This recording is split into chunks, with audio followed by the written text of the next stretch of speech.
us as legislators, we have three of us here, to improve our policies. And obviously is the right moment since the upcoming negotiations on the MFF and the next framework program 10 are really already on the table. So I'd like, before giving the floor to the two persons that are with me in the, Teresa and Eric, that are with me in this table, I would like to conclude something that probably we will all say, well, it's quite obvious that, but we really still need to highlight, that is that research and innovation should be at the core of our prosperity, at the core of everything we do, because at the end that will be also means not only defending our competitiveness, but also defending our social model, defending our democracies, and defending our European project. This is very central, and we really need to convince everyone else how central it is. So we really need more science, more innovation for a better Europe, for a better world, and really to face all the challenges we have. And keep in mind, and this is really, I promise, the last thing I say, but keep in mind that all advances in science and innovation are collective advances, and we really need to improve the connection between science and policy, and really to combat the anti-science discourses, anti-science ideas that are spreading all over the world, are spreading all over Europe, because I see science as the canary in the mine. And when fascism and anti-democratic movement really want to advance, science is a target. It's, as I said, the canary in the mine. So let's defend it well, in order that we can improve our competitiveness and maintain our social model, our democracies, and our European projects. So let's work for a better science and better innovation. So thank you very much for being here. And now I will pass the floor to Teresa Riesgo. So Teresa, the floor is yours. Thank you.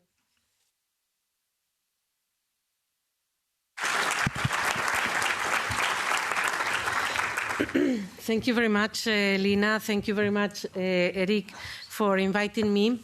Because for me, it is an honor to be here, which is where democracy takes place, actually. Because this European Parliament is a place that has a lot of, I would say, magic, but it's more than magic, because at the end it's the reality of what we do, what we decide, and what we want, yeah, as citizens.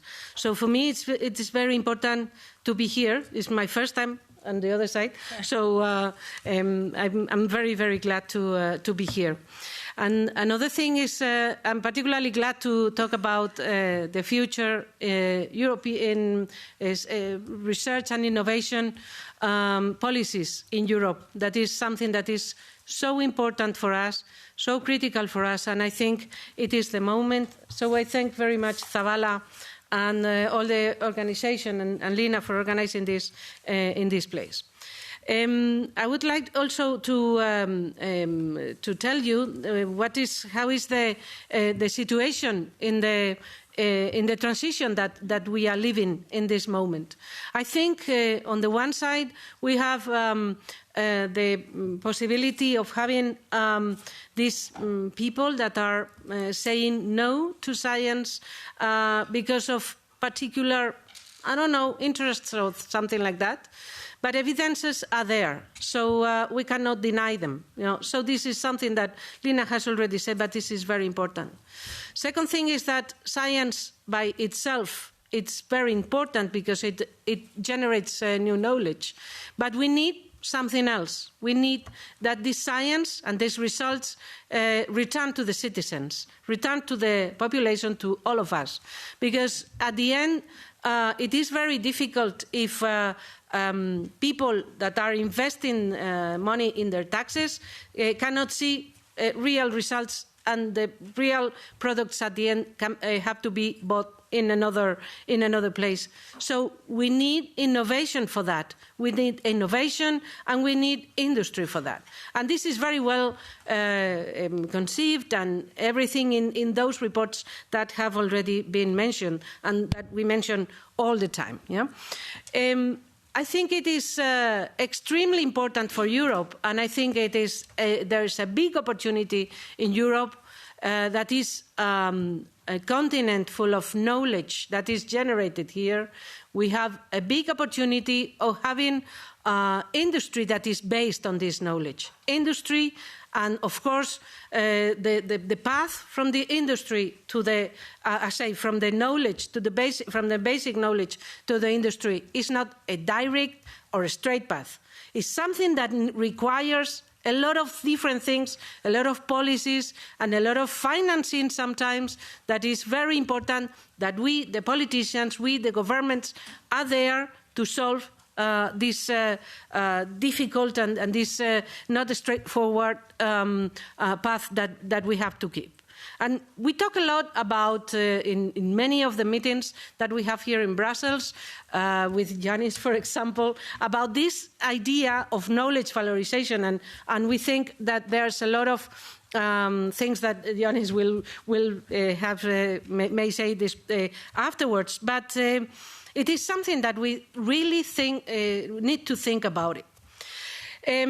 So we put knowledge, we put innovation and creativity in the center, because if not, everything will be done by others that will decide what we will do. And this is something that we as Europeans, we don't want.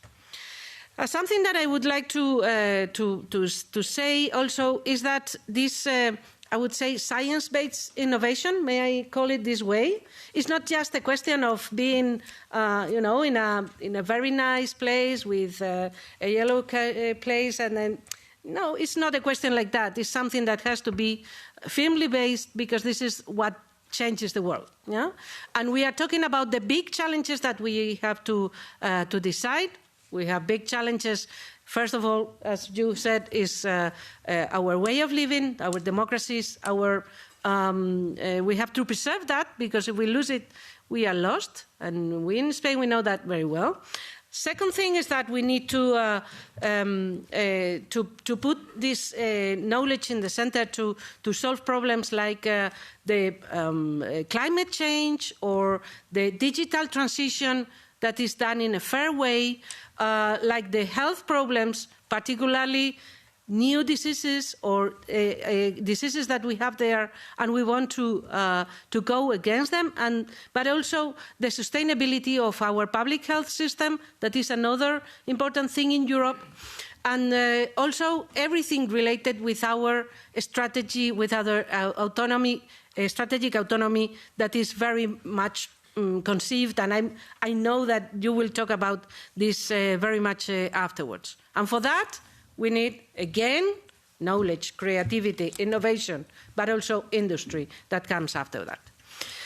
I would say that something that has been central in Europe has been the framework program. We are quite critical on that, and Dr. Heitor, of course, has all the data and has a very interesting position in this report that he has led. And I think, and I won't go into that, but I would say, is framework program an interesting issue? I would say yes, it is. Why all the countries outside are trying to join us? I say, no, because I say, can you imagine that something that is not that important or not that interesting is something that people outside the European Union want to join? I say, why the UK, for example, that has just left, but they want to join, yeah? Korea want to join, yeah? And Norway or Canada, or they want to join. So maybe there's some value there. So the first thing I would like to say is something that Lina has already said. We need strong framework programs. We need that. Because it's something that is not only interesting for us, it's interesting for many people abroad, I say outside the European Union. Of course, we are now in a challenging moment. We had a session just now with the Spanish community in Brussels, and I was saying, I'm 6 years in the Spanish government, and since I'm here, we are in a critical moment. It was the COVID, it was the Ukraine, it was the energy crisis.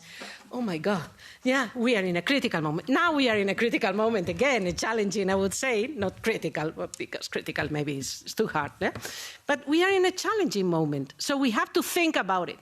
And the important decisions have to be taken based on data, based on evidences, and based on elements that someone has studied. And I think the relevance of these reports is very important for that. So from the Spanish point of view, we need a strong framework program. This is something important, because at the end, this is part of the construction of Europe as well. And imagine that in this challenging moment, or in this critical moment, the Europeans decide to go anyone, as individual elements. We won't be strong. We cannot do anything. So something that is very important is that we preserve our union, and the regions are still working together. And for us, this is part that is very, very important. So we cannot lose this opportunity. It's a moment that is very important for that. Of course, there are many things to be improved in the framework programs. And I think with the Europeans, we tend to be very autocritical. So when we sing a song, we always think, okay, maybe I didn't do it this way. In the first strophe, I didn't do it okay. But in some of the places, when you sing that song, they think, okay, I did it very well, because the last part was very, very brilliant. And we have to think this way. But having said that, we need to check where the things are not working. So, of course, there's a lot of things to improve in knowledge transfer, and of course, in strengthening the excellence, strategic autonomy. Maybe we need instruments that are better connected. Maybe we need more financing. Maybe we need a focus based on self-evaluation that is very positive. But let's do it this way. Let's do something that is okay for us, because think that we are attractive. The research and innovation in Europe is attractive to others, not to people that are not doing right things. It's attractive to others. Something that is very important for this is talent. Don't forget about talent. So universities have to be an important part of the element, because without that, we never be there. Just to finish, I would like that, of course, we are in a very pivotal moment of this definition of our new policies of research and innovation. We have a lot of uncertainties. Since 1 week ago, we have new noise. And now we need to again think and decide. And this is something that we have to do it this way. And we have to do this all together. If we don't go together, all the member states, all the agents in the research and innovation system, we will fail. And we cannot afford to fail. Just to finish, just to tell you something I say very much I say very often in this type of things, is that what is for me innovation? Because I'm the Secretary General for Innovation, so sometimes I have to remind people. So for me, innovation is a mixture of knowledge, of creativity, of financing and cooperation, but also under a set of fair rules. And these fair rules are something that we have to preserve. And I want to finish, as Lina has said, don't forget the European values, because are there, and they must be there to stay. So thank you very much, and thank you for your attention today. Thank you very much.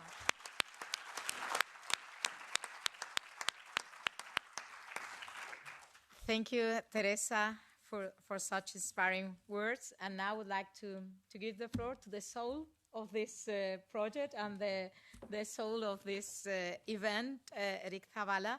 I have been following his company for years, so this is the contrary of a failure. This is a story of success, a cooperation between private and public, also policy, science, innovation. So it is a great example. So I would like to give to you the floor, and you will be presenting also the next table and the next speakers. We are really looking forward to hear. So thank you very much, and thank you for everything. Thanks.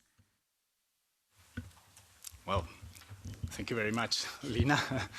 And thank you for hosting us in this evening. Thank you, Teresa Riesgo, of course. Well, thank you both for your kind welcome and words, and for highlighting the importance of innovation in shaping the next framework program on research and innovation, the FP10. Well, and today we are lucky to have here very relevant speakers that are already giving very solid contributions to for the next FP10. I'm sure that discussions in the next two roundtables are going to be of interest and useful to develop this new program. So thank you for your participation. Of course, thank you to all of you. It's impressive, this audience, to have all of you here. The room is full, and in such a special place like here, the European Parliament. So thank you very much. Well, let me introduce a little bit our company, Zabala Innovation. We are an international consultancy firm. We support our customers in their innovation activities and also in their sustainability projects, trying to get finance from the public, both national and European programs.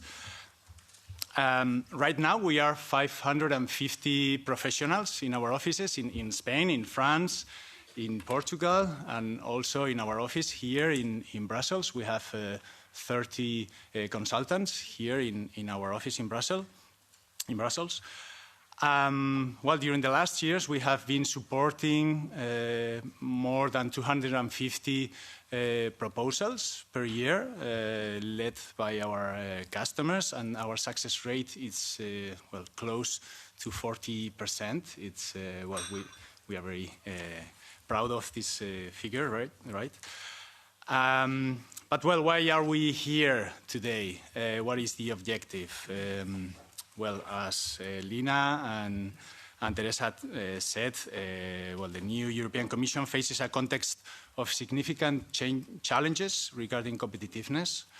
Well, tomorrow the Competitiveness Compass will be launched, and well, we have seen that innovation is going to be in the center, so that's important for us. And well, since 1984, since the first framework program, well, it has been, all programs have been crucial for the European competitiveness, innovation, and industry development. Well, my father submitted the first project in 1986, and since then we have been submitting many projects and supporting many projects. We have seen many calls, many programs, many initiatives, and well, some of them have been very successful, of course. Some of them have some room for improvement. So the next framework program, the FP10, is starting to be developed. And in Europe, we are at a critical or a challenging global moment. So I think we should create the momentum. We are on time to make contributions, to make the FP10 become the best program in history with the greatest and the most impact in the European competitiveness. So I would be really happy if today the discussions and the conclusions are helpful for those of you who are involved in the development of the next FP10. And, well, thank you very much for joining us. And we will start now with the first roundtable. Thank you very much.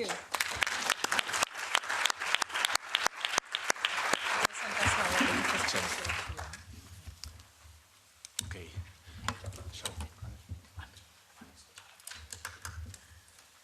So the next speakers, yeah.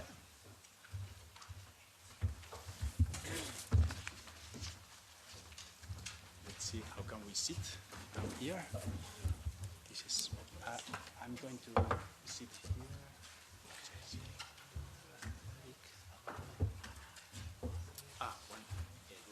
One chair.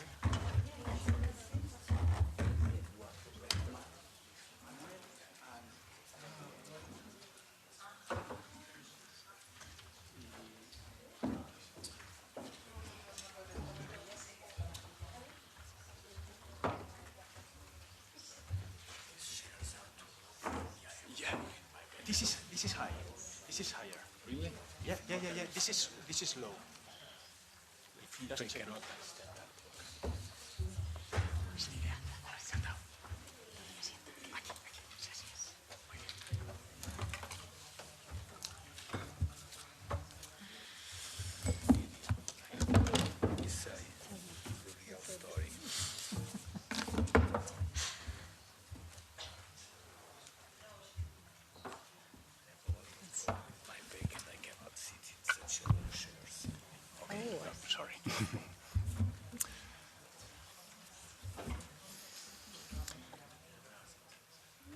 Okay, so I think we can start.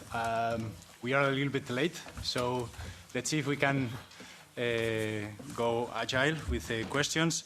Well, this first round table will be focused on the main challenges and suggestions for the FP10 to support Europe's transformation in this moment of big challenges.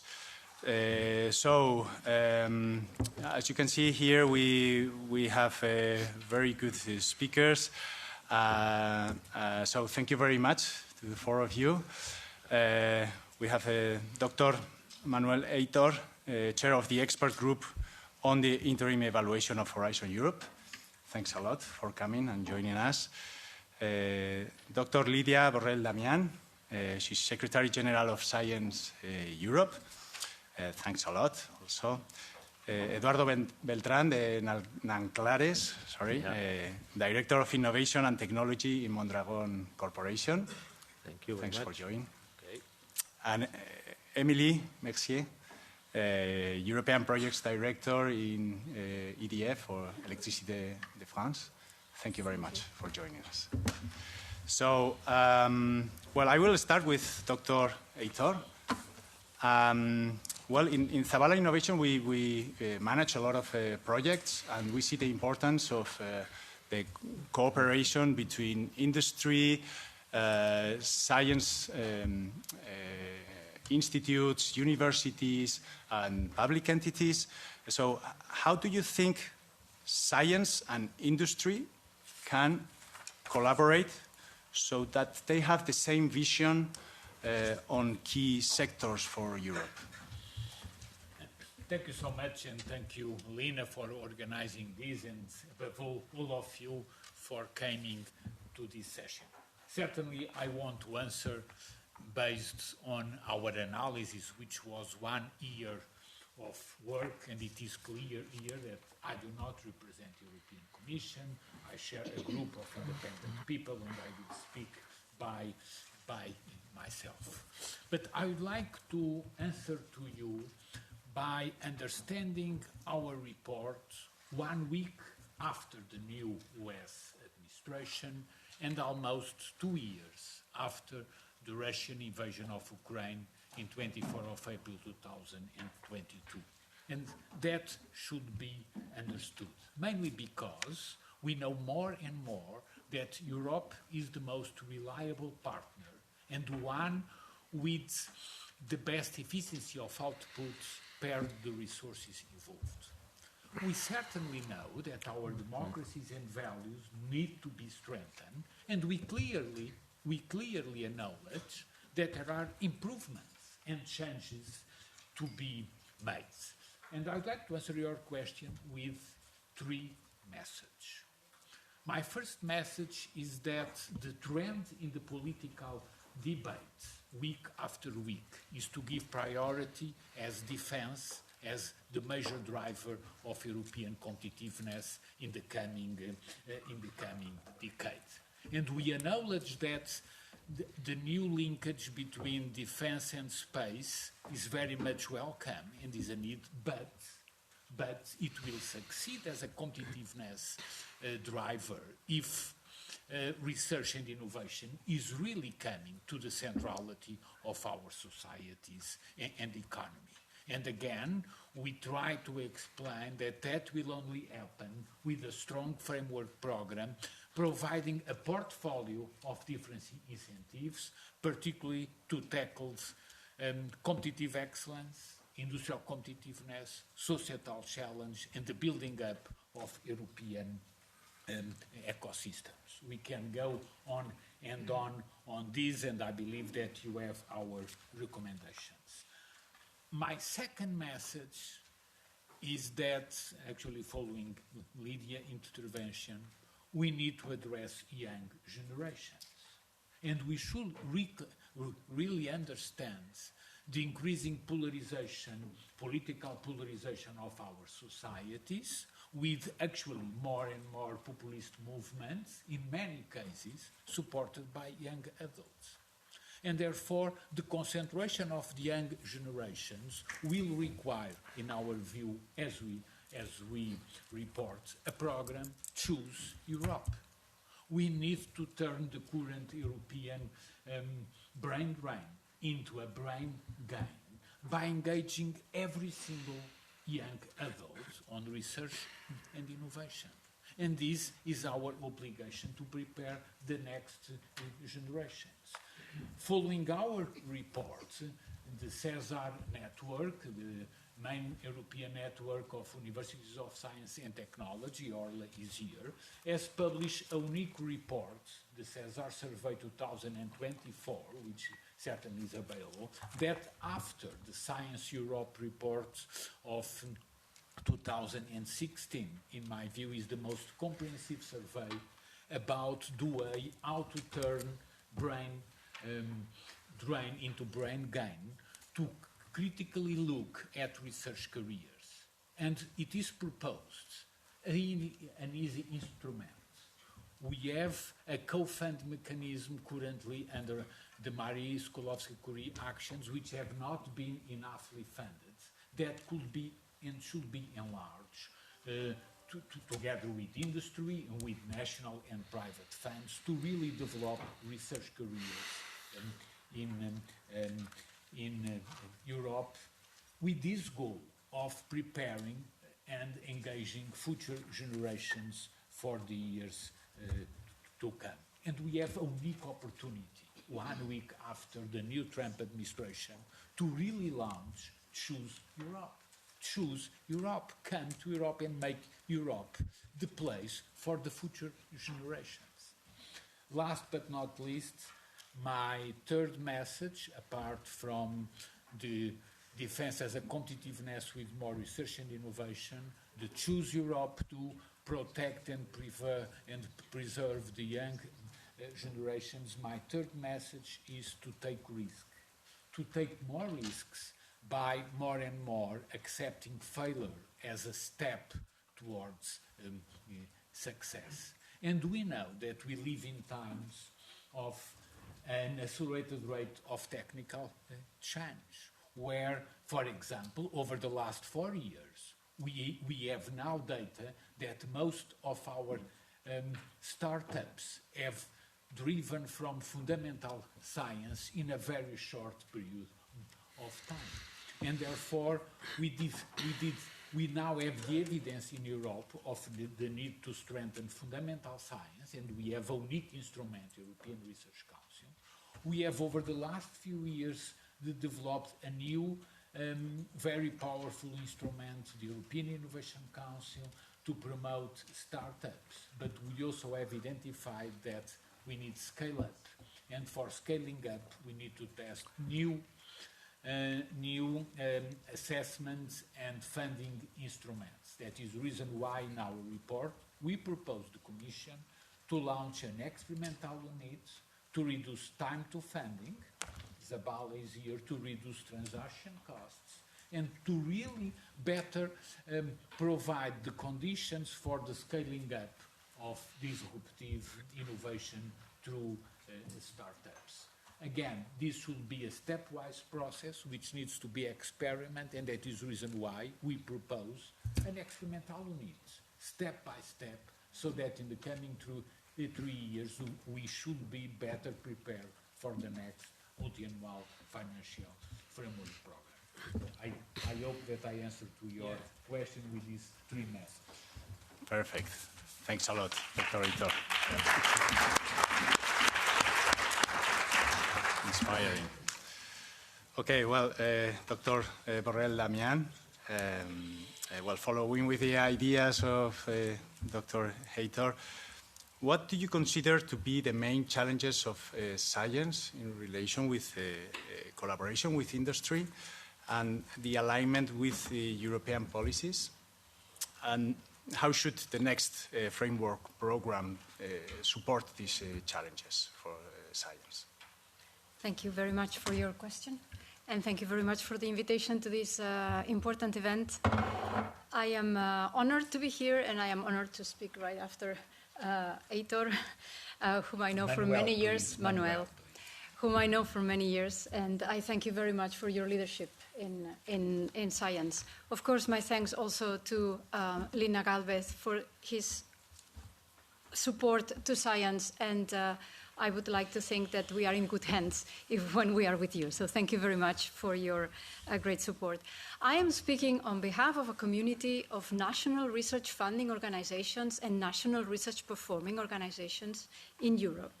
And I have several of my members here in the room, like CSIC, represented here, one of the pioneering organizations in Europe, and ETAC, the Estonian Research Council also, maybe others, but at least these 2, I know they are here. Well, so we have issued a position, an early position in July last year, with 10 messages for FP10. You may find it in our website, and I'm sure we can make it available to you. But also, following the 3 landmark reports in 2024, the Mario Draghi report, Enrico Letta's, and of course, Manuel Heitor's report, we also issued a position called What Europe Needs, according to us. I would like to simplify this position because I really present here the views of this community that I spoke about, the national research funding and research performing organizations. So first and foremost is full support for a strong investment in research and innovation, a strong investment in the next framework program. I know there are all sorts of rumors, I know there are all sorts of limitations in the budgets, but I think Europe must make an effort to really invest at least 200 billion, even if it's as difficult as it may seem. But you will find always an advocate for at least this figure, and we subscribe, I underline at least this figure, because the challenges are too big to afford less money. We need to think that if we want to serve competitiveness, among other things, through knowledge, through scientific knowledge, we need investment in knowledge, and especially in science and in basic science. No basic science, no nothing, in a way. So it is the fuel for the future, basic science. So we must take that into consideration. Therefore, I would like to perhaps to give you six points, just to make things a little bit oversimplified, but I think these are important points. First, let me start with what we should keep the European Research Council. Absolutely must. European Research Council, Marie Skłodowska-Curie actions, absolutely a must. They are, of course, very successful in frontier research, and especially Marie Skłodowska-Curie actions are really creating a backbone or network of researchers across Europe, and this has been demonstrated framework after framework. So this should be kept and very well funded, not like Manuel was complaining that some schemes were not funded. So that's point number one. Point number two would be open science. You may be a little bit reluctant on open science because we have all these problems on knowledge security. And yes, that's right. We have problems on knowledge security. We need to find out ways to identify where science is put at risk and define the measures that science cannot be put at risk. But let's be careful not to close science so much that it will not attract talent. We already have a problem in attracting talent.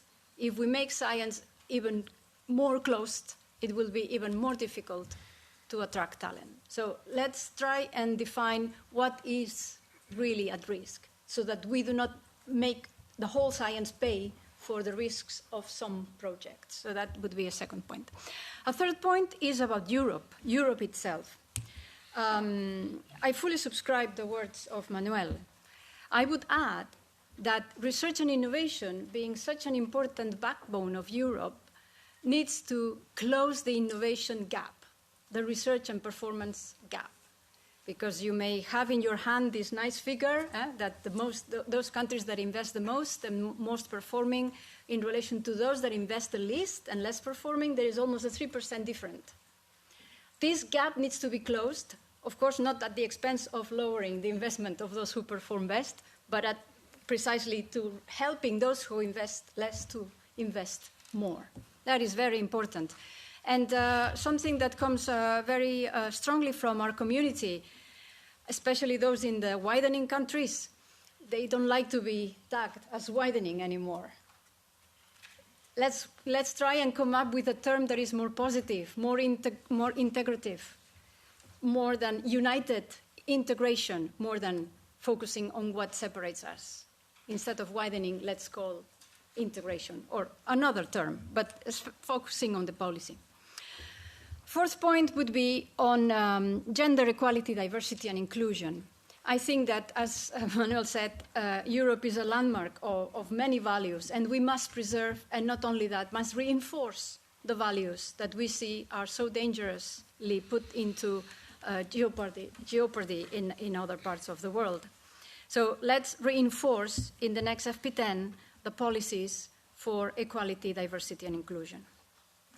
The fifth point is maybe a newer point than in the past, a point that we have been missing quite consistently, which is the environmental sustainability. Let's try and see if we can slowly but surely start to include some policies that support projects that are also very conscious of the environment, of the carbon footprint that they imprint when they conduct the research. Let's try to lead by example.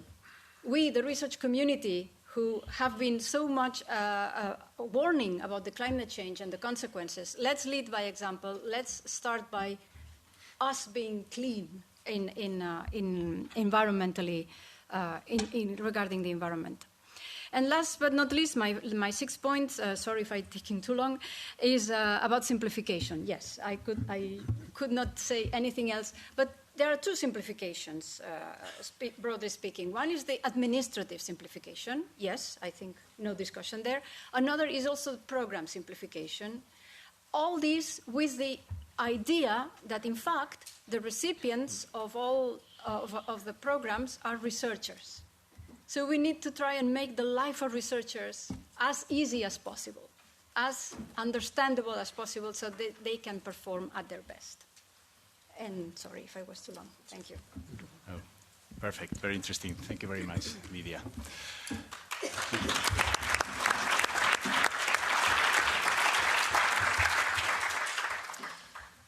Okay, Eduardo. Hello. Hello.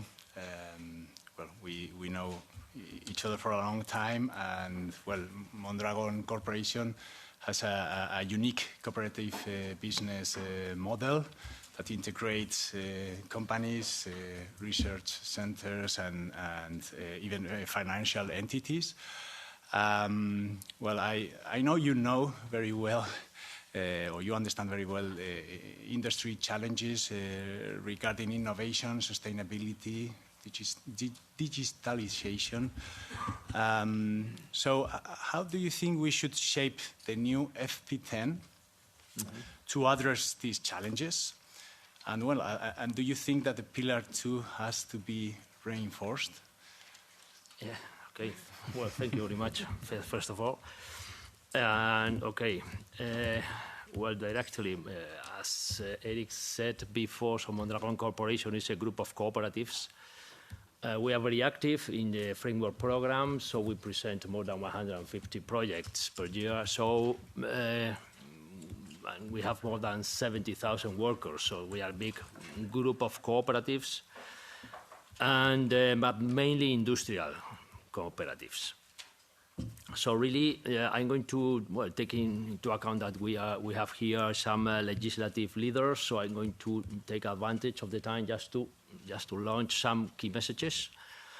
Yes, about what, from the industrial point of view, what would be really important for the FP10, just to address the global challenge that we are affording.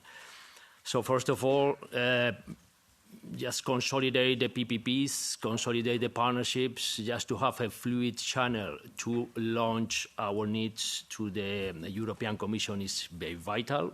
That's the first point.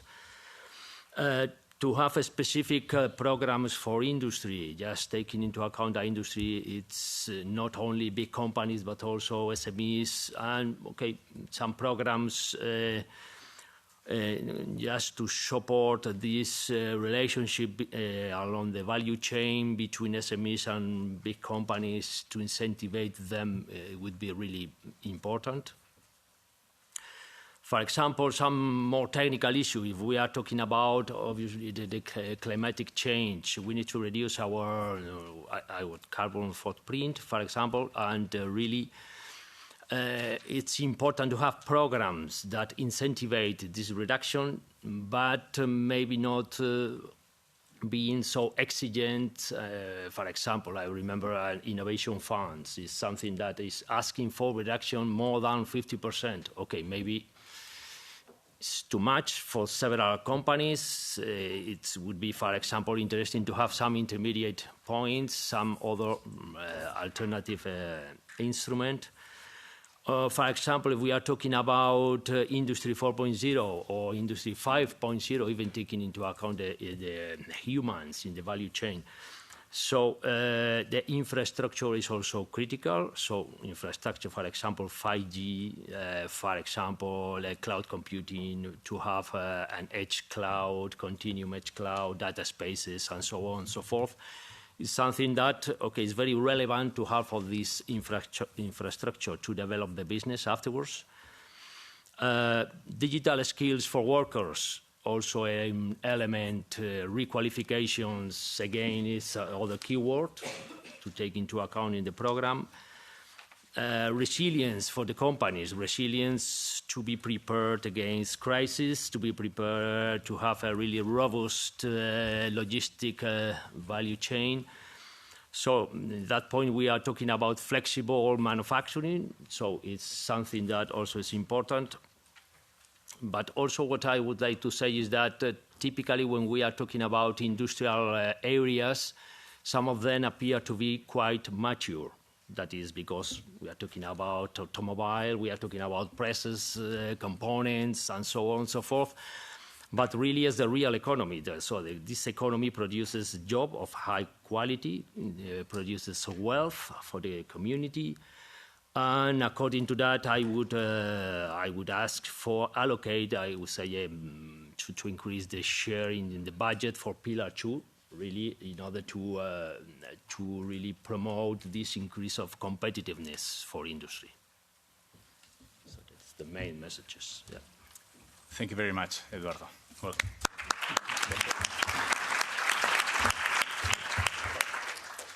Okay, Emily. Well, we also work with big companies like yours, like EDF, and we know you have to to deal with European regulations such as a Green Deal or Fit for 55. Well, we think technology and innovation are good tools to achieve a clean industrial deal. So how do you think the FP10 should be adapted to help these big companies to address these challenges?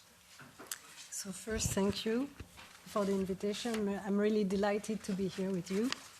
So EDF, as an industrial, one of the main industrial in the energy sector, was actually the biggest research in Europe and leader in the low carbon energies in Europe.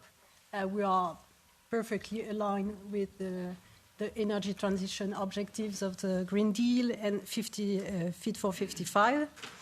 The Clean Industrial Deal currently under construction should be for us built as a call for action, an accelerator of the pace for energy and climate transition. Because unfortunately, electrification is still behind the objectives and stagnating to 23%, where it should be 35% in 2030. So why is important?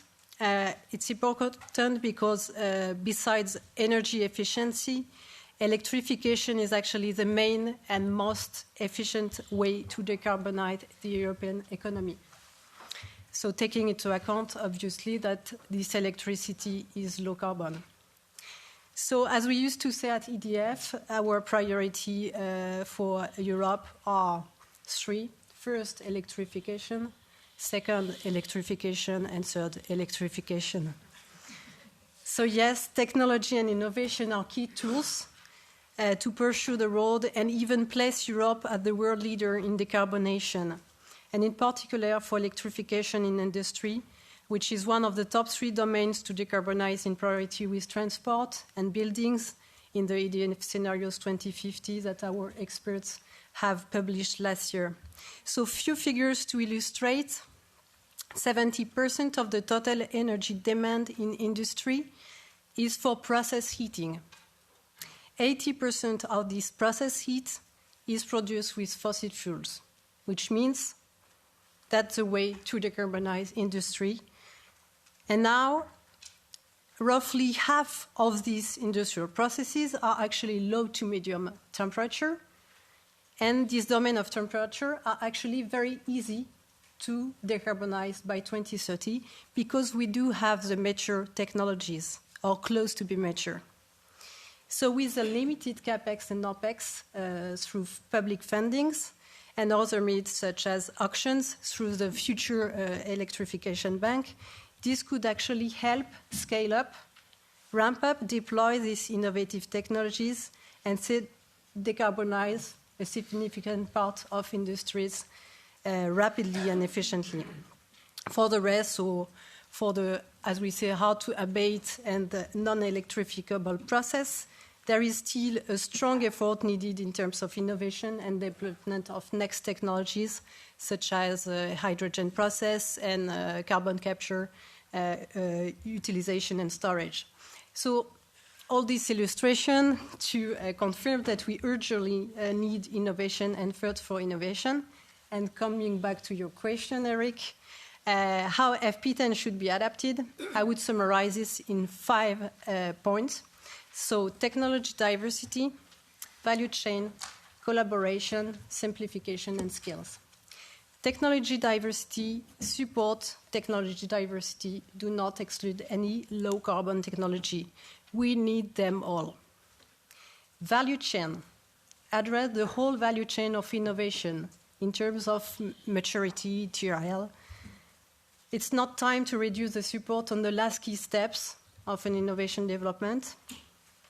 Third, collaboration, federating strong research and innovation ecosystem, meaning organization and actors of all types, academics, industrial, SMEs, startups, as we said. And for us, it's a main strength of the research framework program and should be kept as a key objective of the FP10. Simplification, well, we already mentioned many ways to simplify, so I'm not going through these into more details. The idea is also to accelerate the process of the FP10 to fasten the emergence of the best innovation to the market. And I would add that gender issue, of course, is not to be concerned here, and we are two girls to affirm this today. Finally, skills. Support the building of innovative trainings across Europe. MSCA was mentioned. We truly believe in this instrument to feed the strong need for excellent and skilled people to face the challenge to energy and climate transition, and support digital transformation based on new artificial intelligence technology, for instance, AI-based knowledge management and augmented engineer. And last but not least, to do all this in these hard times of budget negotiations, I would obviously call for a strong reinforcement of the budget for FP10. Okay. Thank you very much. Okay, I'm sorry, but we are running out of time, so I will ask you to answer very quick the next round of questions. Okay, one question each. Let's try to do it quick, couple of minutes, because we have another round table and we have a time limit, I believe. So, coming back to Dr. Manuel Aitor, well, the report Align and Accelerate supports the alignment of research policies with innovation policies. To achieve this, we need to cooperate within the FP10, but also it's important to cooperate or coordinate with other programs in other countries, national or regional programs, or other European programs. So how can the coordination of FP10 with other European and national programs boost the growth of strategic sectors in Europe? Thank you so much. I will be very brief. And essentially starting address that European and national coordination making use of existing instruments. We Europeans have created, for example, the seals of excellence. So we have the instrument. They have not been used, with the notable exception of Malta and Lithuania in the last few years. So we have an instrument, but depends on the member states. Let me give you a second example, not as an instrument for avoiding the repetition of assessments, but a co-funding instrument. We have been able to build a unique world high-performance computing infrastructure, the EuroHPC, making use of co-funding mechanisms between the Commission and the member states. And that is one of our highest successful stories. So I give you two examples of existing instruments, seals of excellence, co-funding mechanism. But if we really want to tackle the issue of high added value products and systems, don't forget the report published a few months ago by the French Nobel laureate in economics in 2014, Jean Tirole, with a number of economists in the Toulouse School of Economics and the Polytechnic of Milano. We may not agree with their recommendations, but they clearly show that in the last 20 to 30 years, most of the public, national, and European investment was oriented towards low and medium intensity technologies, particularly associated with the automobile industry. So we completely forget to invest in high added value products and systems. Actually, this morning I was in the European Space Conference. If you look at our analysis, clearly shows, if you look at Horizon 2020 between 2014 and 2020, below 1.2% of the budget was invested in space, 1 to 2%. And in the first 3 years of Horizon Europe is essentially 1.4% only. most of the funding has been invested again in low and medium technology. So in order to engage the most disruptive innovators and companies, we need to bring them in board. That is the reason why we need a new governance scheme. And we strongly promote the best example, the best of the best we have in Europe, is the European Research Council, which has become the most successful program and the most well-known program in Europe, in Washington, in Beijing, in South Africa. Why? Because we have been able to build an independent science and technology council governed entirely by top scientists. So let's go to, we have done it in Europe. Let's go to adopt this governance scheme to the remaining of the program by bringing top innovators and top scientists to govern the program. And that is our conclusion also to Billy, so that it is not just a coordination of national and European, it's a question of governance with those that are the practitioners. And we have a unique example in Europe, the European Research Council, and more recently, the European Research Council, and more recently, the European Innovation Council. So let's go to use our lessons and do it. Okay, let's do it. Thanks a lot, Manuel. Well, now, Lydia, we are coming back to you. Briefly, please, because we don't have time.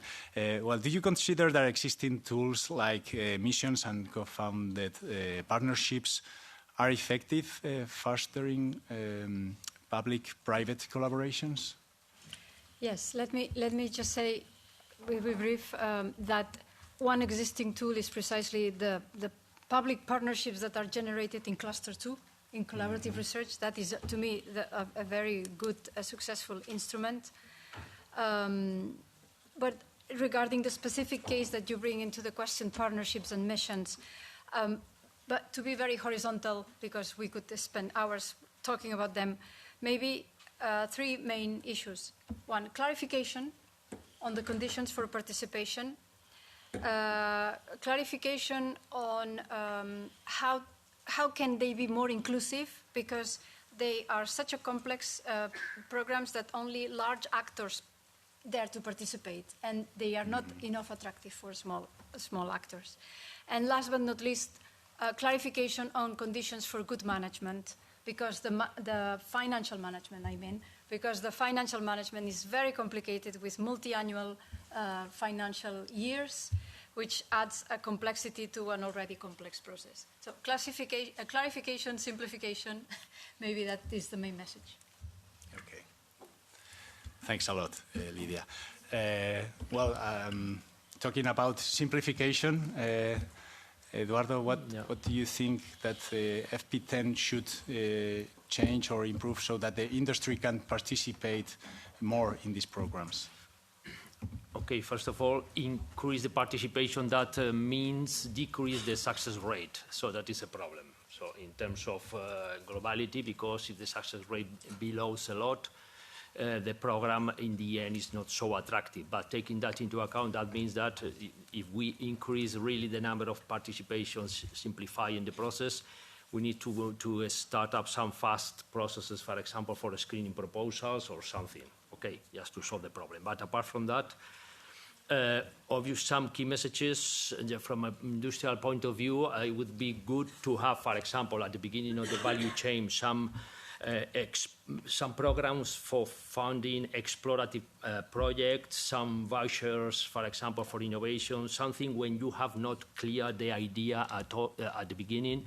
Some kind of more flexible programs for funds, this kind of maybe good ideas, but without not so much details. So taking that, for example, these potential flexible programs could be kind of prepare kind of budget for multi-annual development and defining the projects yearly, for example. So being imaginative in terms of have some more bottom-up approach, the kind of balance, bottom-up approach, because not always the top-down gives you a room for your projects and even for the needs of the industrial.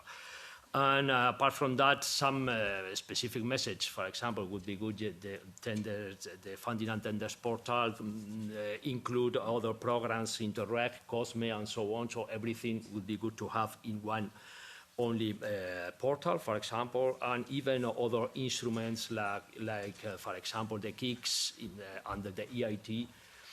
According to our view, it would be good to really not to depend so much on the financial sustainability, because in the end is something that really put a lot of complexity, and really is more focused on the financial sustainability than to generate impact to the industry. So I would suggest to modify this instrument, because at the moment it's not really practical. So that's all from my side. Thanks a lot for your suggestions. Very interesting. Thank you, Eduardo. And well, last question for Emily. The Draghi report mentions the differences of standard legislation and regulations between countries and regions is really a barrier to the European competitiveness. So how do you think the FP10 could help to eliminate these barriers? So at EDF, we have more than 400 experts involved in European and international standardization. So we know it's a complex world to navigate it in. But we agree with Mr. Draghi in considering European competitiveness and sovereignty as key priorities for Europe. Regarding FP10, for us, it has obviously a major role to play regarding 4 aspects: standardization, digitalization, guidance for stakeholders, and meet the regulations. So standardization, meaning FP10 should keep contributing to the creation of innovation and new standards. Digitalization, while in a complex world, AI is a key tool to help modeling and anticipating the impact of change. So this concerns climate, but also regulation, compliance, etc., in a cost-effective way. And here, FP10, in synergy with other funds, such as Digital Europe, could play a very interesting role. Guidance for stakeholders. Stakeholders needs a better understanding, mapping the complexity. Stakeholders that needs demonstration of replicability across regions in Europe. Stakeholders who needs to address acceptability and social science aspects to ensure an efficient scale-up and deployment of European project results. And last, meet the regulation. Indeed, it's very important to support adaptation to this new regulation, especially when it requires innovative alternative solution. So obviously, for us, this justifies a full alignment of the FP10 with future regulations. And all this for us to make the standards and regulation not as a barrier, but an opportunity to drive competitive advantage for Europe and make Europe the world leader in decarbonized economy, competitive, attractive for talent, and respectful for the planet. Thank you very much, Emily. Well, we are tight in time, so thank you very much for your quick answers.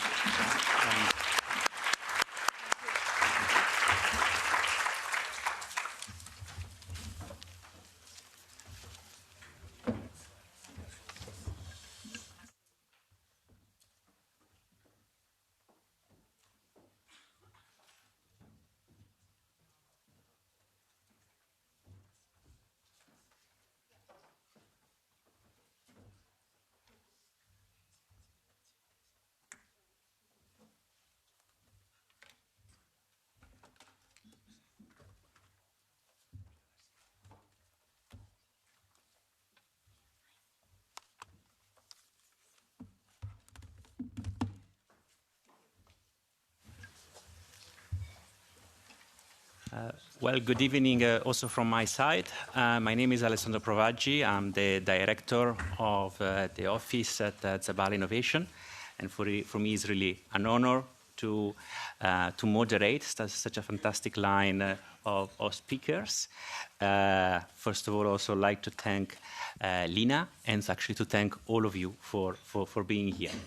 So Let me thank Orla Fili. Orla Fili is the president of University College Dublin, but today she's representing CSER, actually the association that Manuel was mentioning before, so an international association that is grouping leading universities in science and technology, correct?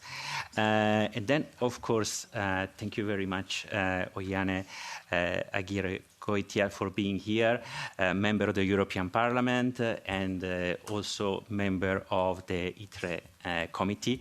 Thanks. And then hello, Michele Lantapaso, Director for Fair and Sustainable Economy at the Joint Research Center, and Yanis Agias, Deputy Head of Unit for Valorization Policy and IPR from DG Research. So what is this second roundtable is about? It's gonna be about impact.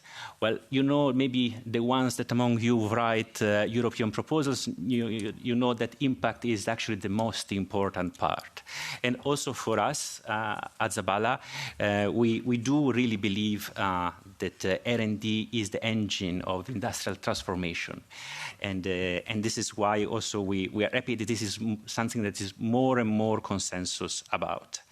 I also want to say that, as was before said by Teresa Riesgo, I'm also quite proud of the Horizon Europe. I think sometimes we need to be proud of things that maybe they are not perfect, and we all know that it's not perfect, but it's not that bad after all. And I also like to say that as European, I'm also concerned because I don't know if you have seen yesterday the news, the Chinese launched DeepSeek. DeepSeek is something that is apparently as good as ChatGPT. And also something that also was more in the weekend, the Trump administration is mobilizing 500 billions in AI. So where do we stand as Europe in all this? Where is Europe? Where is our impact? Okay, so we're going to talk about all this. I'll start from Oyane, since you're also a member of the Parliament. And Oyane, what is your position in all this? Since you are also a very important, I didn't mention it yet, you are part of the working group on the FP10, so you're a very important player there. What do you think? Okay, first of all, thank you so much for inviting me to this roundtable.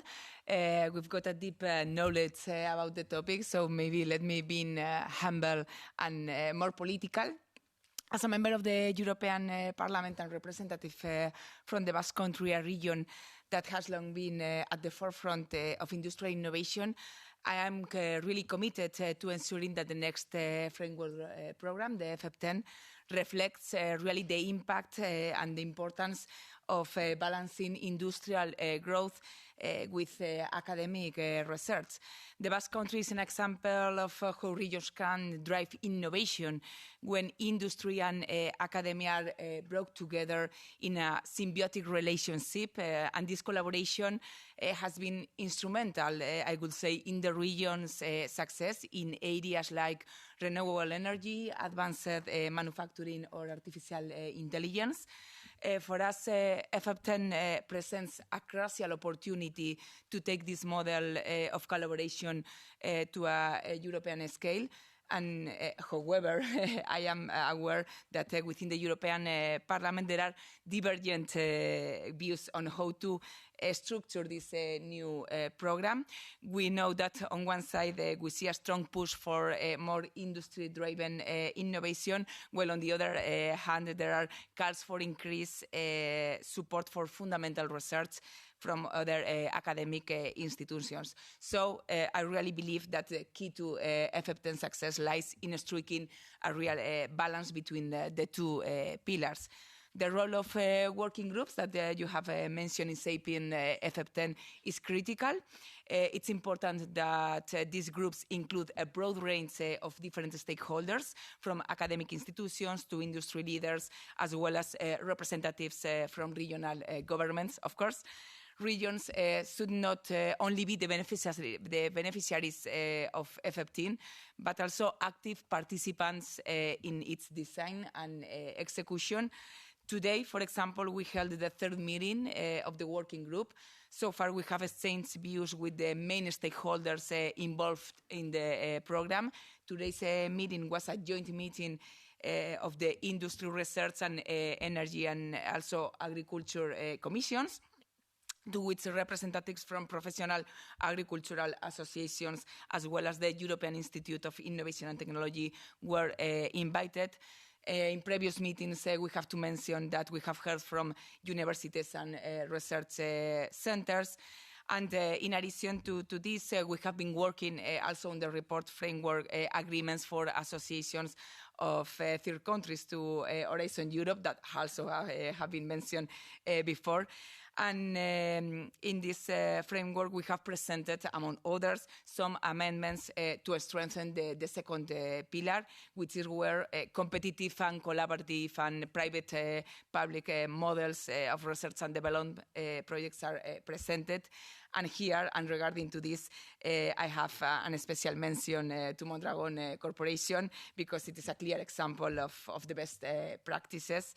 And to end, or in conclusion, summarizing, I do really believe that the FF10 should reflect a balanced approach where industry and academia work hand in hand.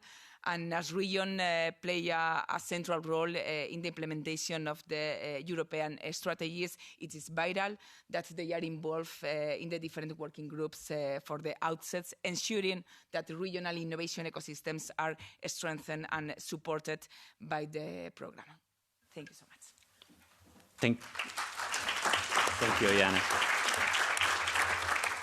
Thank you. And I would like also now to refer to you, Orla, since some people already mentioned the importance of skills, and actually the importance of people. Because we do have a brain drain in Europe. We have excellent people, but some of them decide to go to US. What can we do to have some brain gain, some brain mobilization? Thank you very much for the question, and thank you very much for all being here at this very important event. Our host, Lina Gálvez, opened up so well, and she immediately spoke about the central importance of research and innovation to industrial competitiveness. And I think everybody in the room understands and accepts this and supports it. But it is not completely understood or accepted, and we need to be aware of that. Universities of science and technology, such as those in CESAR, the organisation of which I am president, research and innovation, the framework programmes are absolutely vital to Europe's industrial competitiveness. And if we do not appropriately fund the framework programme, fund higher education, without question, Europe will be on that path of managed decline that Draghi and Tator and others have sought to highlight as a real danger for us. And what one hears from commentators who've seen the competitiveness compass to be launched tomorrow, we're hearing commentary that it is quite light on research, on innovation, on the role of universities.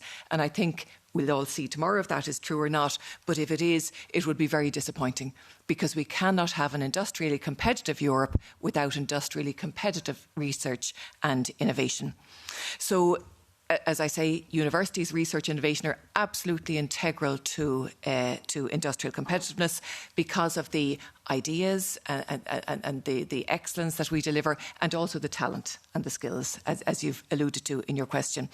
But we do have to accept the fact that Europe has been falling behind in industrial competitiveness.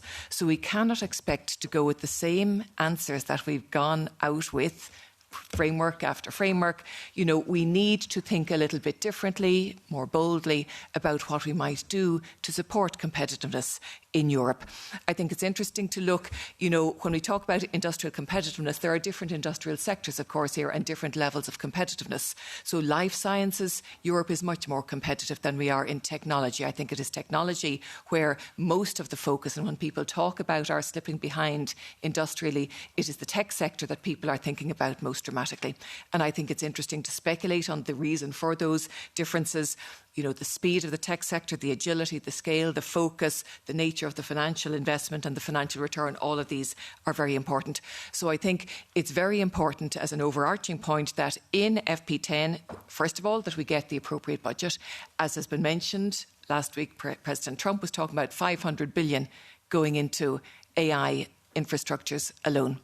We're talking about 200 billion for all of FP10, and we are getting some resistance to that. So let's think about these kind of levels and where Europe sits. But thank you. And that DeepSeek announcement was so interesting. Last week, you know, the United States was all about asserting dominance in AI for generations to come. This week, that is all thrown up in the air by announcement out of China. Wouldn't it be wonderful if we could contemplate an announcement out of Europe next week that would throw those two further into disarray? I don't think we expect such an announcement, but we should, you know, if everything comes to pass. So we need in FP10 to act decisively, to experiment boldly, and to be willing to take risks. Now, in terms of talent and skills, which is very important, nurturing of talent is, of course, a key part of what we do through research and innovation. And my friend and colleague Manuel Heitor talked about the Choose Europe programme in his report and amplified in the César report. So this is a very opportune moment to attract postdoctoral and early career talent back into Europe. We have the MSCA actions, so we have an instrument which with some modification could do this, and we don't need to wait for FP10 for that. But I would extend that further. In Ireland, we've had very successful programmes where we attract more established research leaders, and we seek to attract them into Ireland. They get a big research grant to come to Ireland, a university gives them a position, and we get a big win for our country. I think this is a great time for Europe to be seeking to attract in targeted areas senior research talent. I think we could do very well with such a programme. A few more quick points to make. We need to design our programmes in FP10 with skills in mind. And I know we do that to an extent in some programmes more than others. And the MSCA is a beacon of excellence in this. The European Research Council, also great. But we don't do it across all programmes. We need to think skills, think talent in our programmes, and we need to write that in from the start. We need to look at different modalities through which, say, PhDs, industrial PhDs, other innovative training mechanisms, because there are many innovative mechanisms coming up across universities. Again, in César, we pull this information together across our partners and we see really exciting things happen. And we need finally to support the circulation of talent. This is vital in Europe, including the right to stay, as has been mentioned earlier. So we need to be ambitious in how we attract talent into Europe, how we develop it when it's here, and how we retain that talent. Orla, thank you so much. Actually, I have an immediate question to you. So, yes, we heard that maybe we hope not that this competitive compass is too light, okay? Well, maybe you have seen also there been has been abundantly leaked to the press. But what this commission could do in the next 3 months via the competitiveness compass or via anything else, what they could do in the next 3 months to make you a bit more happy?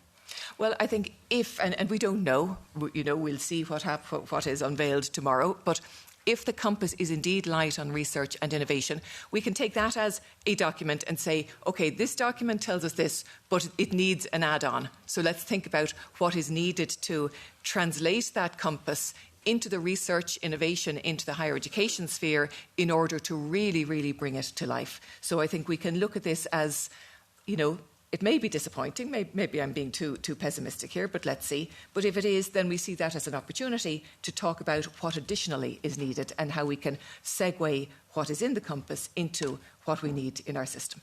Okay, thank you. We'll see tomorrow. Thank yes. you. Thank you very much.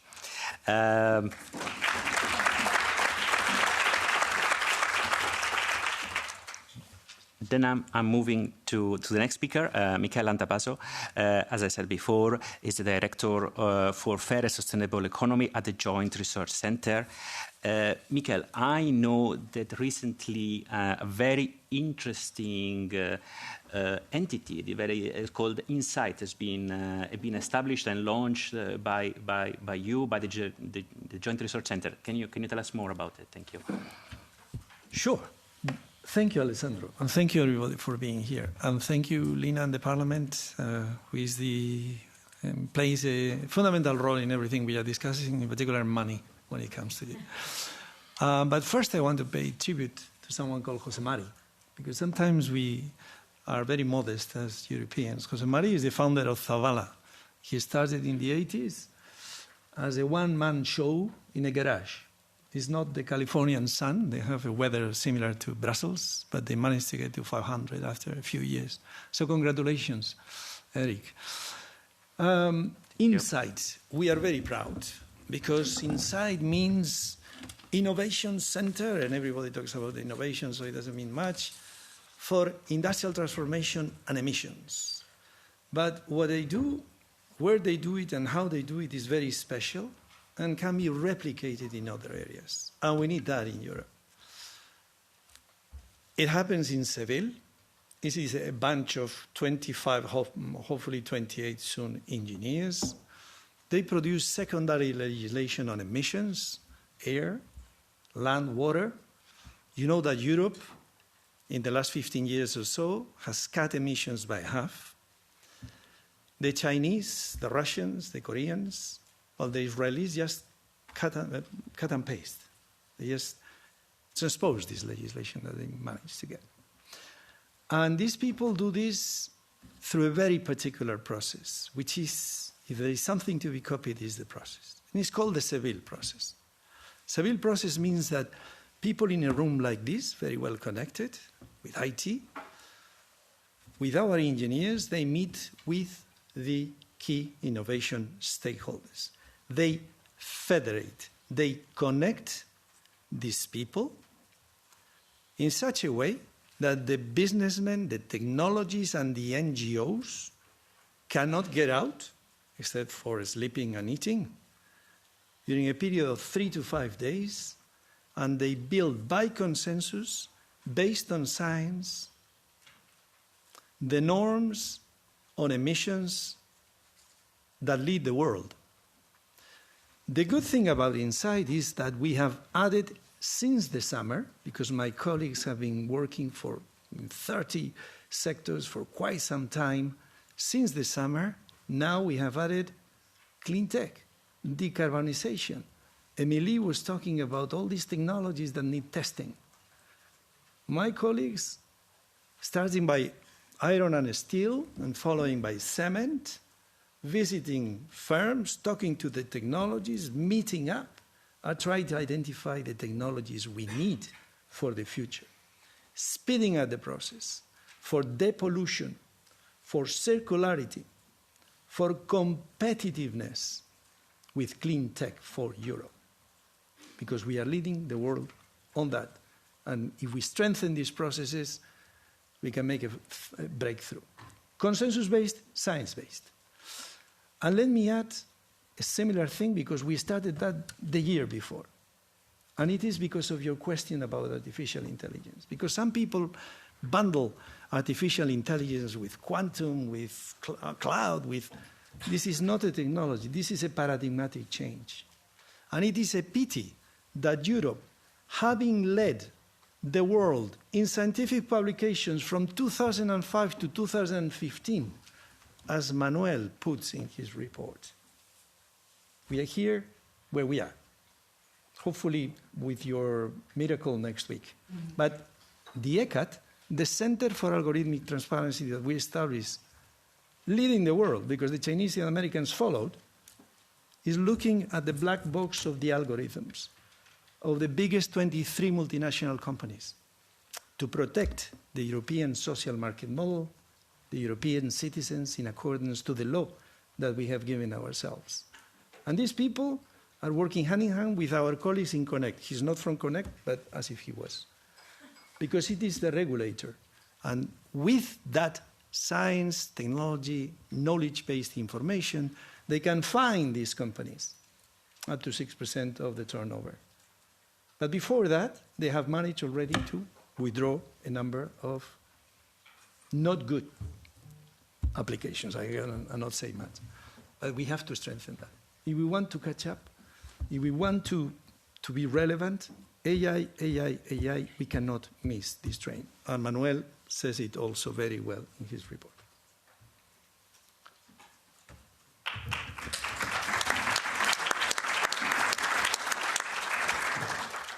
Thank you very much. I think we will come back to that. I'll move to Ioannis Agias, as I said before, Deputy Head of Unit for the Valorization Policies. Ioannis, I was reading the Draghi reports. I think he's saying at some point that Europe's share of global patents is comparable to US and China, but only 1/3 of the EU patents are commercially exploited. Okay, so again here, some questions. But back to you, like what can we do better? How we can accelerate the exploitation of results that we obtain and that we are so good in obtaining in Europe? Thank you very much, and thank you for the question. Thank you all for still being here, and Lina for organizing and this excellent panel and the previous one. Maybe my job is the easiest one. I'm the last one to speak, so I can agree with all the previous, and everything has been really said. You asked me about the tools and the strategies. If we go back the previous framework programs, there was always this idea of dissemination and exploitation of the results, and I think it's well nested into the framework program, mentality. And everybody is expected to provide an exploitation plan. And of course, we know that in the framework programs for research and innovation, exploitation is on best effort. So we trust that people will achieve their expected impact, and they will achieve this exploitation that they promise or they think in the beginning of their projects. And I'm sure that Eric has supported plenty of projects, and you also, Alessandro, in achieving that, which is fantastic. But at some point, we realized that we need to have a strategy from the Commission to help beneficiaries and help the whole community to do better on that. And of course, the Draghi report points a lot of elements in this, in under protection of IP generated from research innovation, or problems in access, and the same, I think, comes from the report of Dr. Hayter. And it is important for us to understand what we can do better in order to help through the framework program, but also through other initiatives, the research innovation ecosystem and the actors. So we came up with valorization policies, and it might not say a lot to many people. I mean, I think it's more a French term that resonates a lot with the Francophone. But what we really mean is to be able to capture, identify and capture the value that we generate through the research and innovation, the investment in research and innovation. And I'm not talking only about the value that can go to the market or to the industry, but basically the value that we generate that can go back to society, that can go to citizens, and also can be used for policy making. So we tried to understand why we were not doing that well, and we came up with a big exercise with the member states to understand what exactly they are doing, and what exactly is it that contributes to the value creation. That we don't know that we are calling it valorization, but everything that we do contributes to the value creation. So basically that was the idea, to put an umbrella term that will allow policies and activities and dedicated actions also in FP10 that increase this value creation. And we came up with very simple things about valorization channels. So basically channels or activities that we are doing that if we do them and we follow them, we cannot go wrong in the value creation. And we have startups and scale-ups. We have standardization, I think it was mentioned before. We have management of intellectual assets and the protection and the use of IP also to access the market and the finance. We have the policy making, and also we have the engagement of citizens and the public sector. So these are the channels we have identified, and we're trying to see what are the activities that can lead to an overall strategy that can help Europe, beneficiaries, member states, anybody in the research innovation domain to do better. I will not say excel, but certainly do better in the valorization. And we came up with Council recommendations, so a full agreement with member states on what exactly knowledge valorization is and what are the basic principles and how we need to act on that. So we have a common policy understanding, first of all, which helps a lot. In the last 5 years, we reached the level that we can actually move now to concrete proposals for FP10. What we can put inside the next framework program, what is the strategy? And I need to say that for us, and we heard it before, is that we need to be able to support beneficiaries, to support the research innovation actors to do their next step in the valorization path, whatever this next step is. If it's access to finance, if it's more funding, if it's small top-up funds to continue with their commercialization or business plans, be it. If it's something that it needs more mature, then it needs to go back into the research path and have access also, an easier access to research and innovation funding. And also use access to finance tools and also help with all the existing tools. And I like the idea that we don't need to invent new tools. We have really proven tools, and we just need to put them together in an innovative way, in a way that really serves for all. I don't want to take more time, but there are two more points that I would like to mention, and I think it's mentioned in all three reports, the Letta report, the Draghi report, and the Haydo report, which is about strengthening the ecosystem. So it's an ecosystem that I mentioned before, which includes all research innovation actors, and we need to see these actors, what are their needs, and help them. For example, strengthen technology transfer offices, knowledge transfer offices. We need to see what exactly are the needs, and we need to support them in order to harmonize their work throughout Europe. Another thing is also intellectual asset management. I will not say intellectual property. I will speak about intellectual assets. Not everything needs to be protected. Not everything is protected. And we need to care more about managing all the intellectual assets we generate with this investment. It's a huge investment. It's a good investment. It generates a lot, but not a lot is being used, and certainly far less is being protected. Even from the protected one, even less is being used. So we need to see also how the intellectual asset management, intellectual property landscape can be harmonized, can be used maybe in the same way throughout the countries and the regions, and use also the intangible assets to allow access to finance for smaller SMEs. I will stop here because I think we're very Thank you very much. Actually, your last point on the ecosystems helps me to reconnect and make a couple of more questions on probably an actor that we didn't mention so far that much, the regions. So this is a question for Oiane and actually for Miguel after. Where do you see in all this the place for regions, and what role they can play in something that is local innovation, maybe that is a bit more closer to the normal citizens? Oiane and then Miguel. Thank you so much. For answering this question, I will come back home again, because for us the Basque Country's experience is a testament of the power of regionally driven innovation. The region has been a pioneer in integrating research and industry with a strong collaboration between universities, research institutions, and a strong network of technology, I would also say too, with different centers and businesses. And this is a model that I really believe that we can or can be replicated across Europe.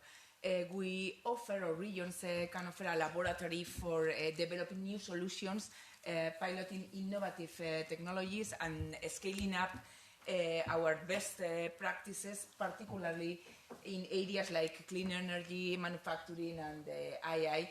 And at this point, for example, it is important to highlight that, for example, research and development spending amount in 2023 in the Basque Country exceeded 2 billion euros, and this was the highest figure in history.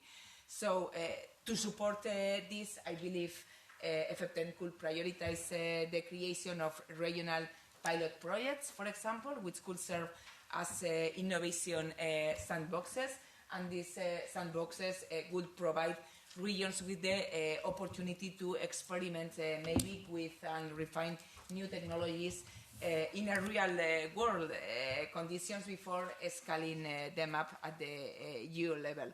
So I'm going to end here because I think that we are run of time, but I only want to say thank you again to Lina, Zabala, and of course to all the assistants for the attendance. Thank you so much. Thank you so much. Miguel, your words on that? It's delicate given the situation and the debate.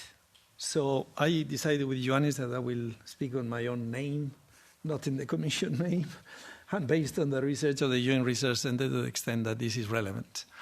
I think, first, innovation and research are not the same thing. They are connected, but there is not a linear relationship. Therefore, the policy implications of both are different, and the players and the actors. I think there is a case for research in terms of what Manuel puts in his report. More money, more alignment, more federation, more risk, a different governance system, and simplification, simplification, simplification. Forgot to tell you, InSight is meeting up also to simplify legislation concerning emissions. This means that there is a strong case, as Draghi points out, for connecting the dots, for connecting those few that can collaborate and take us to the higher level to compete with the Americans and the Chinese and others. There are good economic reasons for that, and we have data behind that. Agglomeration economies, economies of scale, and this kind of reasoning. So only one kind of research, excellence research, and using centripetal forces, gathering what we have, the best players and run-ins from Europe, wherever you are going to find them, and putting them together on the same team. Because for fundamental research, for deep tech, for breakthrough research, you need that, all these ingredients that Manuel is mentioning. But there is something else. And, of course, research, Frascati manual. Innovation, Oslo manual. Innovation is about cooperation. If you want to innovate, you need to cooperate. Locally, regionally, nationally, internationally. This means you need innovation ecosystems. Systems in which you connect in a given functional territory and you connect the territory. Centrifugal forces. You need to prepare the garden with the right fertilizer, with watering, before you plant the seed. The seed might be the technology, the breakthrough research. But for this seed to pick up throughout, you need technology transfer, adoption and adaptation of technology. You need a different policy, a different ball game, connected but not the same. In that situation, the regions play a fundamental role in establishing efficient innovation ecosystems, which is the fertilized ground where you can plant these seeds for them to grow. And as a marketing pitch, before I forget, I have to tell you that on the 29th of April, for all those that want to attend, thanks to a preparatory action by the European Parliament, we have gathered 244 regions, sometimes countries, to co-create with the Joint Research Center to advance in the methodology for a regional innovation strategy. We call it Transforming Territories. Thank you very much again. And the Basque Country was one example, among others, and Navarra, that tested our methodology back already in the 90s, coming from Europe, not money, but ideas and ways of doing, to advance in their industrial strategies. Thank you a lot. I think we need to go a little bit faster, so I'll move to you, Orla. Maybe a little bit back to the industry, and I know that you represent the research, but at the end we're also talking about reindustrialization, we are talking about strategic autonomy. Where do you see there the collaborations that you can offer from the research to the industry? And I'll be very quick on this in the interests of time, because we've heard so many good ideas, I think, around this already. I do think that programmes can be designed better with industrial collaboration in mind. I think we want to crowd in private sector funding. Private sector funding for research and innovation is very low in Europe compared with where we would like it to be. We would like our programmes to support that. I do think, and it has been mentioned a few times already, that we really need radical simplification in the programmes. We need to reduce regulation. Now, recognising the fact that regulation is always there for a good reason, but at the same time it often ends up tying our hands in ways that are inconsistent with our ambitions. One area that I would single out that I haven't heard mentioned so far is the area of state aid. This can be very, very problematic when you seek to engage with industries in a very deep and ambitious way. So I do think that this is one that merits particular consideration if we are to, be a little bit bolder and a little bit more inclined to take risks. So in the interest of time, I'll leave it at that. It's actually very true that the private R&D is very low in Europe, and this is actually the main difference with US, for example. Yanis, maybe just to your concluding points, what can we do about all this? How can we strengthen all the valorization policies between all the different actors, the private people and the research? Well, I think we have heard the answers, like bring them together. And I think that bringing them together and sometimes in the real physical space is really important. And that also happens in the region. I think one of my answers was like enhance regional innovation hubs. So for me, it's very important, especially also when it comes to the pre-competitive part. So you bring people together that do not have in mind that, all right, I'm competing now, I need to protect, so I need to close my cards. So that's how you advance innovation in openness. But what is important for all the players of the ecosystem for me, and I think that it's that we try to do in the Prosperity Directorate, is that we need to raise awareness. So what a research innovation actor can get from another actor. If you don't know what you're getting, what is on the other side, you will never engage. That's one thing. So you need to know what is in it for you in any collaboration that you are doing in this ecosystem. And the second thing is incentives. Why to join? And I just want to mention this example is that we say that we cannot translate fantastic research into fantastic market uptake. It's because there's zero reward to the researcher to do that. If you continue rewarding the scientific publication, you have top 1 scientific publications in the world, but that will not translate necessarily to the next innovation in the market. So we need to rethink the way we provide incentives. We need to allow researchers and innovators get the rewards through the valorization engagement that they do, whether it's a standardization process, whether they build a startup, whether they mobilize themselves in the industry and back, in order to be able to keep them very active into the ecosystem and then support that ecosystem, knowing what they're getting one from the other. And I stop here. Thank you very much. I'll take 2 questions very, very briefly. Anybody? Since there is so much knowledge in the room. Yeah, one there. Please, your name and your organization. I'm Cristina Bonekamp from Enagas, and I represent Enagas at the European institutions. First, I would like to express my sincere gratitude to Thala for making this event possible, and also to the European Parliament, Lina, Teresa, and all of the leading experts who I know are in the room. However, I will try to keep my remarks brief and to the point. Yes, your question, please. Could you highlight which initiatives and strategies from the FP9 that have been useful and that are planned to become continued or expanded in the FP10? And additionally, what aspects of the FP9 did not meet your expectations, and how will these challenges be addressed in upcoming programs? Thank you. Thank you. And I take this question there, and then we... Thank you very much. My name is Yvette Guren. I represent the European Chemical Industry Council, CEFIC. Many thanks to organizers, but due to the time, I will be very short and ask my question. We can all agree on the fantastic reports and their recommendations. HITRO report was mentioned, Draghi, Letta. I would like to add one more. It's the ERT, European Roundtable, that actually argued that we don't lack innovation in the EU, but we are lacking that they are scaled up and commercialized within the EU. People are going to the US or Asia.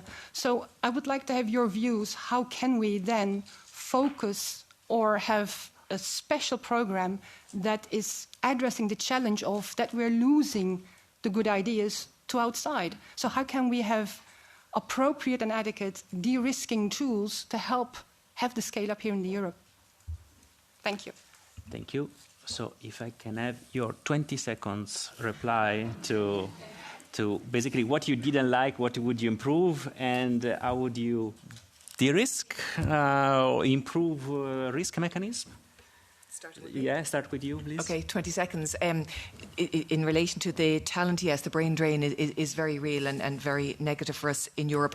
The Choose Europe policy, or the programme that Manuel and others have spoken of, would be, it would allow us, if people do travel, then we can attract them back again. Then before they do leave, we want to have financial instruments, we want to have career structures in Europe that will prevent people from leaving. We want people to be here because this is such an exciting innovation ecosystem that this is where they want to build their careers. So this is a very big ask, but I think that in the immediate term, I think Choose Europe, to bring some of those people back, could be very helpful. In terms of what worked very well in FP9, I was previously the chair of the advisory group of the MSCA. They are wonderful, wonderful actions, and they do so much for talent around Europe, and the European Research Council is a real gem of European research. In terms of what didn't work, I'm out of my 20 seconds, so I'll have to comment. Brianna? Yes, briefly. Regarding to the situation of startups and scale-ups, we've got a new commissioner for startups, so I'm hoping a new papers and programs as strategies, because they have mentioned also, I can remember Stéphane Séjourné, the Commissioner for Prosperity, mentioning how they are going to launch and facilitate the life for scaling up. And regarding to how we should improve, I will say the bureaucracy. We have mentioned many times the bureaucracy of the different programs. I was conseiller in the City Council of Bilbao for 12 years. My last period of time was managing European funds, and I think that we live hand in hand with Zabala. Sometimes the difficulties of the bureaucracy to run different projects. Miguel? I think Choose Europe is the moment. Let's bring the talent from the US. Let's continue making science the basis for decision-making in the European Commission as a distinctive feature of what we are in the European Union, social market model. And on scale-ups and startups, my commissioner is responsible for this, for the first working group of commissioners ever, with the scale-ups and startups in the title. We're working on the Innovation Act. We're working on a definition of startups in order to measure and improve that. And I think you have to think bureaucracy, but fiscal. We just published this summer an international comparison with the only model that compares fiscally, Euromod. We have it in Seville, that shows Europe, to some extent, in some countries, we are shooting on our foot because we are having a higher effective tax rate for startups than for the incumbents. Ioannis? Yes, I think it's already answered for the startup and scale up. I think that the new strategy will bring a lot of new actions that will reverse the situation. I'd like to stay a bit on this, on the question about Horizon Europe. I would say that we have excellent tools, and these are ERC proof of concept, according to me. It's a fantastic instrument. I think that it should be applied even to other pillars. EIC transition, EIC accelerator, the overall EIC structure, I think it's a very good success story, actually, of Horizon Europe. What I would say that didn't work out well is the attempt that we did for simplification. We had an amazing simplification from Horizon 2020 to Horizon Europe, but I don't see that now actually paying back. We need to do more. So I'll stop here. Thank you. And with that, also, I'd like to thank all the speakers for their conclusions and for all their feedbacks. And for us, this event is just the beginning. What we would like to do is to group all these conclusions and have a continuous dialogue and actually set up a fora where we can bring more, let's say, and push more action into the system. And with that, I'll pass the floor to Lina for concluding remarks. Thank you so much to everybody. So thank you very much. Very shortly, because we have now a cocktail that is waiting for us in the Mickey Mouse cafeteria. So to thank really Thala and obviously all the speakers, and just a couple of words just to finish. We really need to be very ambitious. really very, very, very ambitious. Tomorrow we will know about this competitive compass, and I hope it will not disappoint us. But we really need to be ambitious. We really need to have the right regulation, the right institutions. The EIC has been mentioned. We have others, probably not as successful or not in all the fields like the EIT. Well, I've been involved in all those files, so I feel very close to, I know quite well all of them. We need enough funding. We need also the private sector to jump in more seriously. We need collaboration, and we really need to talent. So choose Europe. I will always choose Europe. So now we really need to convince, and probably it is a good time to do so, as especially people who believe in science and progress and democracy, that Europe is probably, and the European project is the best place to come. So choose Europe and innovate in the best possible way. So thank you very much.